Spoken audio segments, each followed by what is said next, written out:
I will be reading from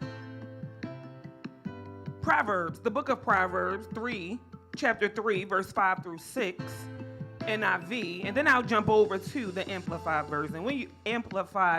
When you have it, say, I got it. If you need more time, say, hold up. If you need more time, it is to the screen, on the screen to my right, your left. And it states, 5, trust in the Lord with all your heart and lean not on your own understanding. 6, in all your ways acknowledge him and he will direct your paths. But I found myself resting in the Amplified Bible, and it states, trust in and rely confidently on the Lord with all your heart, and do not rely on your own insight or understanding. In all your ways, know and acknowledge and recognize him, and he will make your path straight and smooth. It goes on to say, removing obstacles that block your way. Let us pray. Father God, I come to you as humble as I know how, asking that you allow me to decrease so that you can increase, and that your people may be set free, healed, and delivered, that you may get the glory out of me and my assignment. In Jesus' name, we, your people, say amen. You may be seated. For the first Sunday of November, Minister Lisa opened up with the blessing in the bite. She taught us that in life you will be bit and attacks will come. How some will watch from afar waiting for your reaction and to see how you will respond, only for the results to show you made it, only for the results to show how you made it to the other side. That's a good place to shout, because you see, life has been biting us lately, but I've been biting it back. I believe that being bit by life is just another way for God to get our attention in certain areas of our lives. Just like a GPS, how many of you can relate to ever missing a turn while driving, following your global positioning system, also known as the GPS? You know, those turns that don't have another turn or opportunity for a U-turn for another 3 to 6 miles. Those turns that you've planned for the night before by ironing your clothes and laying them out. Setting your alarm to wake up 30 minutes early, just so that you can leave 30 minutes ahead of time. Those turns that have you preset the directions in your GPS system. You know, you wake up the next morning, you're driving, feeling confident, and suddenly that small little voice says, recalculating. And if you're anything like me, you stated, I know you lying. I just wanted to get there. When a GPS or navigation system says recalculating, it means the device is actually adjusting your route to see your destination because you have deviated from the original plan prepared. From a spiritual perspective, the idea that God recalculates you is an analogy for divine direction, guidance, or discipline. In a person's life, similar to a GPS system, rerouting a driver who has missed the turn. The reason for his redirection is generally centered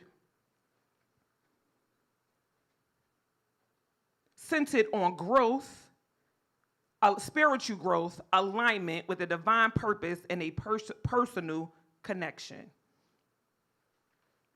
You see, while the world is recalculating you for missed turns, God is recalculating you for mistakes and wrong turns. While the world is choosing an alternate route, God is developing spiritual growth and perfection.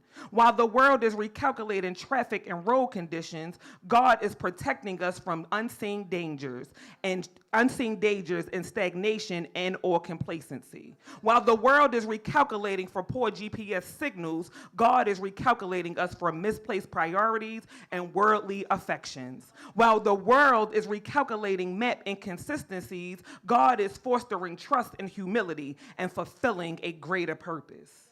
That's exactly what God has been saying to someone in this room. While you think The delay means you're disqualified, but heaven is simply whispering, recalculating you for your destiny.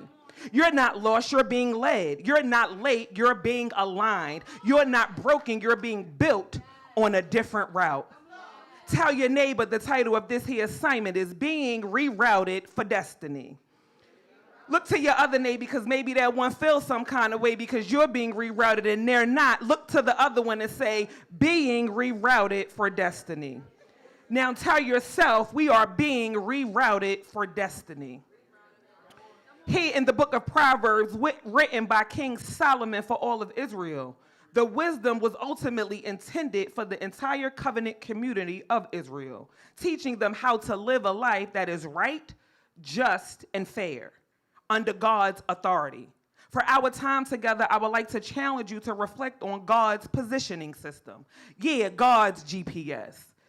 Are we really, truly following him? Are we really allowing him to guide us, strengthen us, comfort us, correct us, mold and or shape us? You see, the problem isn't that God hasn't given direction. It's that we trying to tell the GPS where we are instead of letting it locate us. Which brings me to my first point. God knows your location. Proverbs 3 verses 5b states, do not rely on your own insight and or understanding.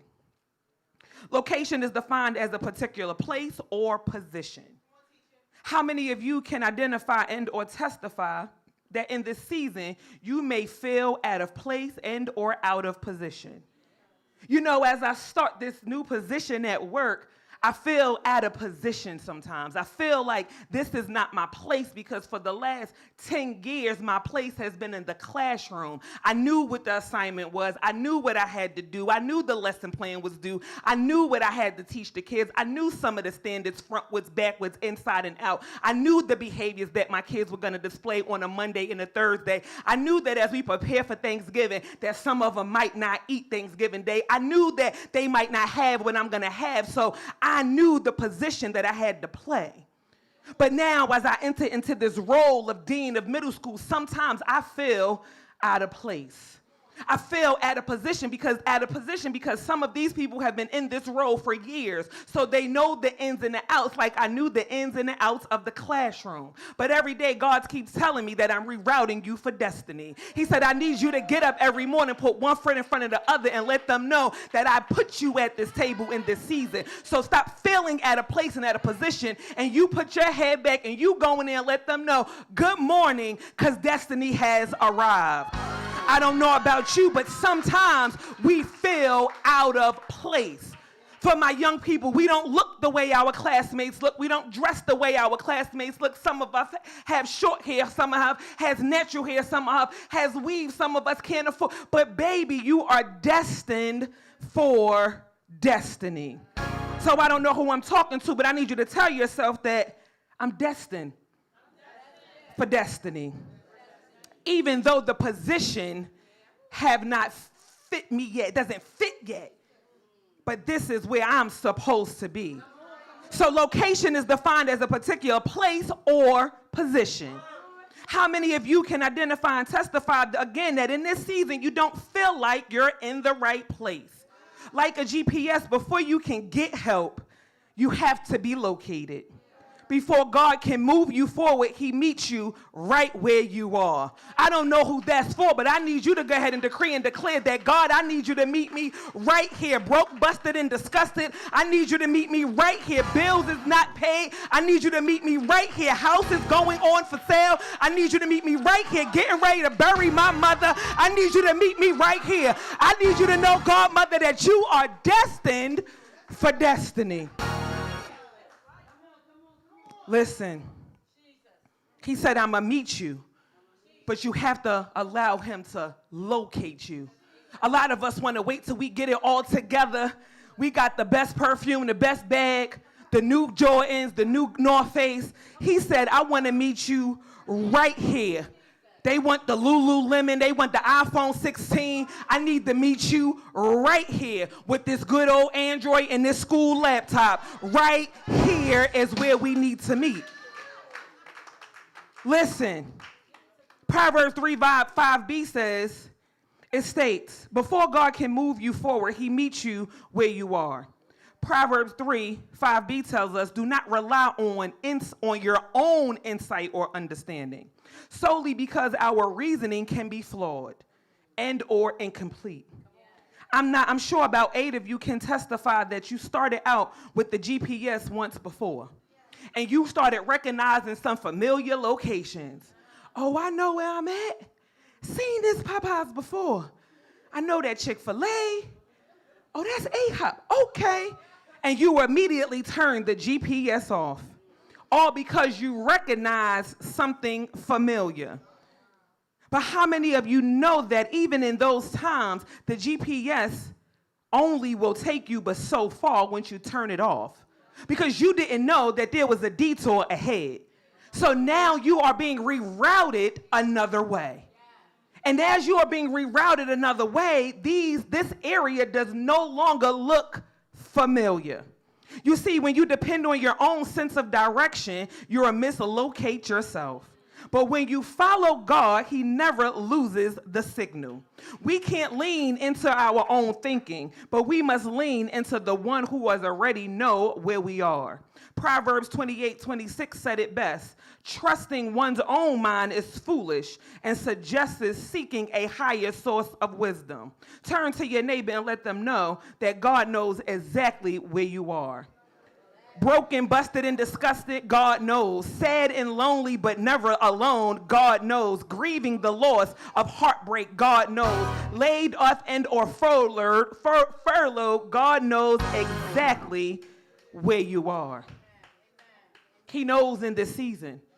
He knew the pandemic was going to take place. He knew that this furlough was going to take place. But I learned something different as I was conducting research between a layoff and a furlough. You see, a layoff is where people have lost their job. They can go ahead and they can collect unemployment. But see, a furlough, I need you to look at it as like a minor setback for a major comeback, because you still get paid. You only lost a couple of hours. You still got your health benefits. And one day, say one day, I'm going to be rerouted for destiny. They get to go back to their job where the people that's laid off have to look for another job. They get to go back and report to the supervisor. Well, this person has to clock in the unemployment every week to let them know if they found the job or not. So say to your neighbor, I'll take the furlough. I'll take the furlough. Which brings me to my second point. God provides the right route. Proverbs 3, verse 5 states, trust in and rely confidently on the Lord with all your heart. Trust is defined as a firm belief in the reliability, truth, ability, or strength of someone or something, while rely is defined as depending on with full trust and or confidence. Here in the text, King Solomon is instructing us to completely and wholeheartedly surrender our will and intellect to God, rather than relying on our own limited understanding. But doing this will align ourselves with his plan, trusting that he will provide the right route even when we don't understand the circumstances. How many of you can testify and identify that 2025 started out straight, but by April, you ran across some curves that caused you to stop in August and yield in November? I stopped by to encourage you that about 6 of you that God curved you to keep you from a crash up ahead. Tell your neighbor the long way isn't punishment, it's protection. Come here, 2 Corinthians 5:7, for we live by faith and not by sight. You see, here, Solomon is telling us that, let me go back, trust in and rely confidently on the Lord with your heart. As we started out this year, we did not know that some of the things were going to take place. We got up month after month, day after day, week after week, putting one foot in front of the other, hoping and praying that everything that we prayed for and we fasted for in 2024, that it would come to pass in 2025, not knowing that God already had a plan for you. He had some detours for you. You ran up some one-ways. You ran into some yield signs, bumped into a couple of stops, but eventually, We ain't get there yet. Because then you had to go back to stop. You had to go back and yield. You went up another one ways in a different state, D.C., and you had another detour. I still ain't get there yet. I don't know what you're going through, but I stopped by to tell you that I need you to get out of your own way and let God have his way.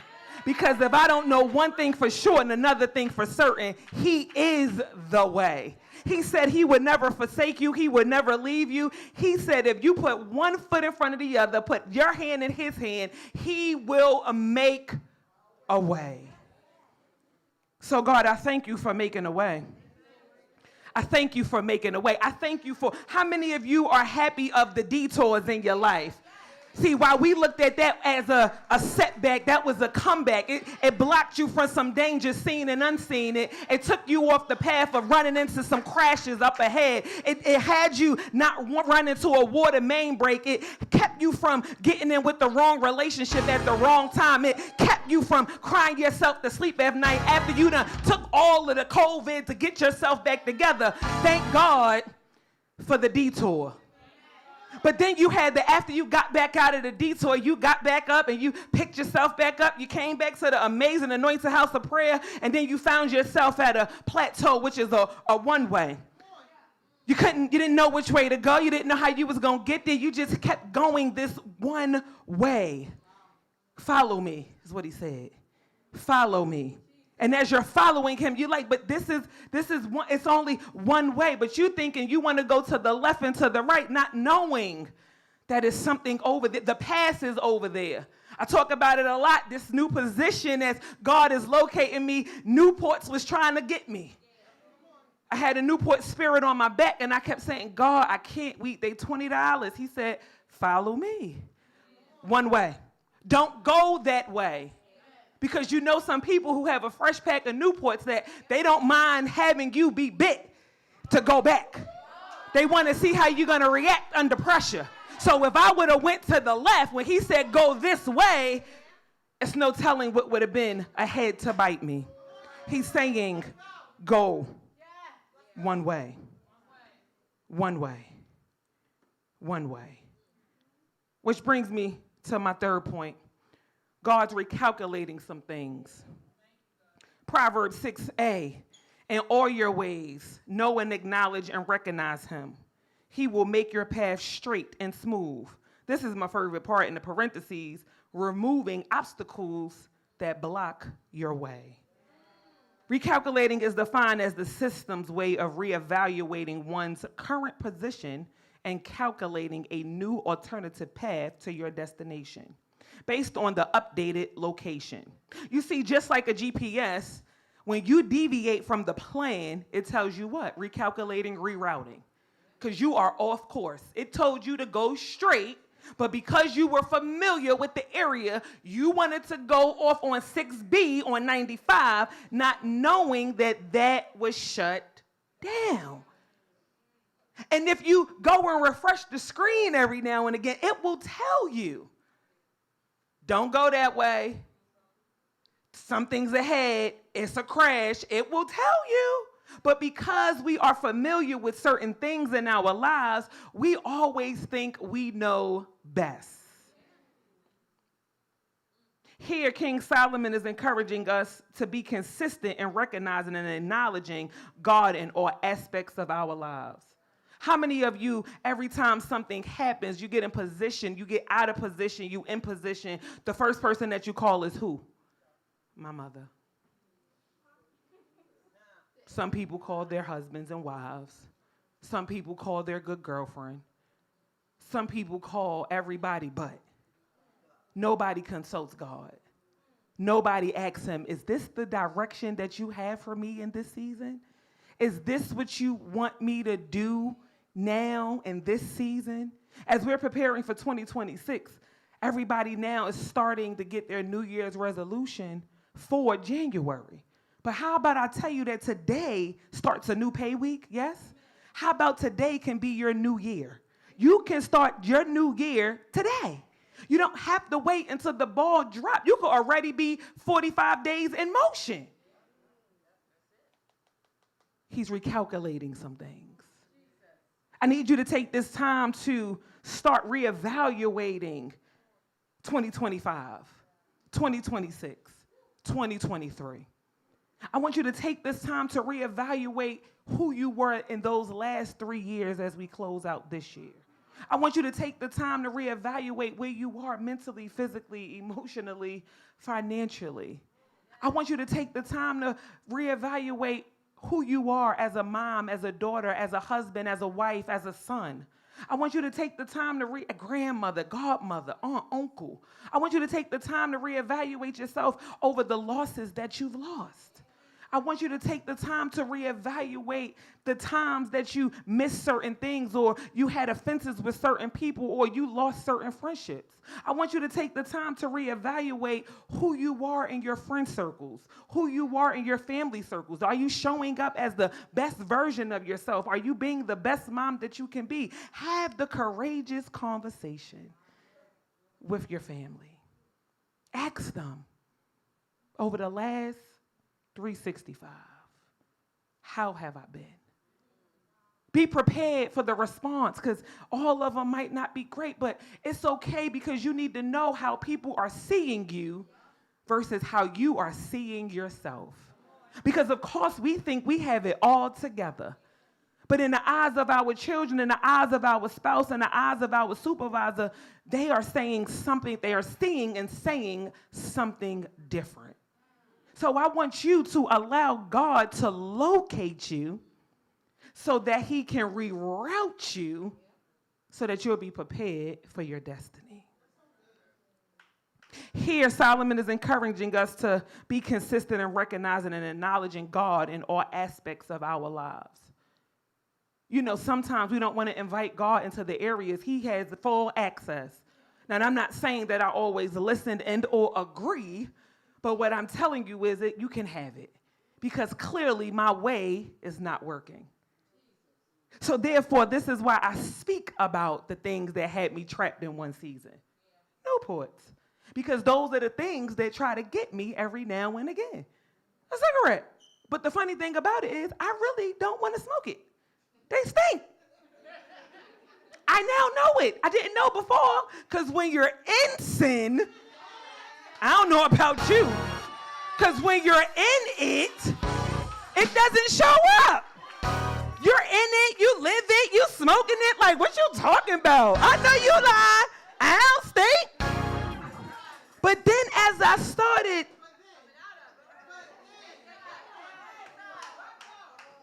I'm like, yo, they stink. And I'm like, yo, Sky, did I used to smell like that? She like, Miss Monica, sis, right? But you don't know when you're in it. And that's just my vice. But you think about your vice. Retail therapy. When you're in it, you look good. Latest shoes, Coach bag, Dolce & Gabbana, Timberland, Air Force, North Face. But then you go over here and you trying to figure out why I gotta shut up notice because my light BG&E is $2,500. I'm confused. I'm confused. I'm confused. Okay, well, maybe that's not your vice. I'm just talking about some of the things that got me trapped and bound. Now I shop at the thrift store. Plato's Closet is now my friend. Listen. And my bills are paid. You have to know. Listen, you have to know. In 2026, God is doing something amazing. It's going to happen suddenly. He's shifting the atmosphere. And he's getting ready to shift AHOP to a new level. So I need y'all to really take the time to get with God and find out what he has for you in this season. Because just like a GPS, when we hit the wrong turn, it has a way of letting us know by saying recalculating. God's positioning system, his GPS, is no different. Once we acknowledge him, we give him permission to correct, redirect, and recalibrate. That's when grace shows up, recalculating the breakup, recalculating the closed door, recalculating the season that you thought broke you, recalculating each time you turn back to him. The promise activates. Turn to your neighbor and let them know that God's not done. He's recalculating something. He's recalculating something. I know it's hard in this season, but he's recalculating something. And I know you don't know it yet, but he's really recalculating something. He's really recalculating something for everybody in here, from the seasoned saints to Mason, from my teenagers. Nobody knows, but he's really recalculating something. So as we close out this fourth quarter of 2025, I stopped by to let you know that even though you have ran into those detours, he's recalculating something. You're not lost, you're learning to follow better. You may have traveled up some one ways. You're not delayed, you're in development. Caused several yields along the way. You're not forgotten, you're being favored in private. Had to stop many times than you planned. You're not stuck, you're being stationed for something greater, which was preparing you for your destination. I finally made it. You're not denied, you're being rerouted for destiny.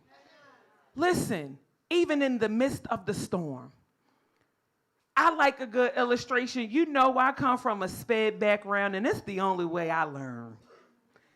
The detour had to happen. The detours will continue to happen. But now I need you to look at it in a different way. Take the time to reflect, feel the pain, be upset, kick and scream. But then sit down in a quiet, still voice and let him tell you why the detour in your life took place. Then when you go up them one ways, because I done ran up a couple of them like, oops, that's not the way to go. In real life, in D.C., because them streets is crazy. If you know, you know. You think it's like supposed to be every other street. One way down, one way. No, 3 streets going to say, that don't make, I got to go way back. That's crazy. But in life, you will get to a place where you hit a plateau. In weight loss, you hit a plateau. You done lost all the weight that you could lose. And you're at a standstill at this weight. God is saying we have to change some things around. This is what the one way does. I'm stopping you because once you go up this street, there's nowhere else for you to go. You only can go straight. You just keep driving, just driving. But you're trying to get, but Walmart is not yet. I don't want you to go to that Walmart. That Walmart don't have what you want. So you have to go out Glen Burnie. You might have to go out Towson. When you live right here on Washington Boulevard. I don't want to go there. I want to go here. And you don't even know that one way just saved your life. Then you get to the yield. The yield is not only for you, it's for other people. You know when you're getting off the exit, you have to yield. You don't have to come to a complete stop, but you have to slow down to see what's coming ahead. I believe that some of us don't like to stop. So either you're going to yield in your life, or God is going to make you stop. Take the time. Tell your friend, not today. I can't, I don't have a reason why. It's just no. And it's okay. Pastor has really been teaching us, he's been showing us. Not today. He do what he can, and he can what he do, and he do what he want. Clearly, I'm here. Because he said, stop. Not today. And not next Sunday, and the Sunday after that, and the Sunday after that, and maybe the Sunday after that. But it's okay. Because what he's doing is living out his detours, his one-ways, his yields, and his stop so that he can get to his final destination out loud. So if your pastor can do it, he's telling us that you can do it too. It is okay to not be okay. It is okay to stop and breathe so that he can reroute you for destiny.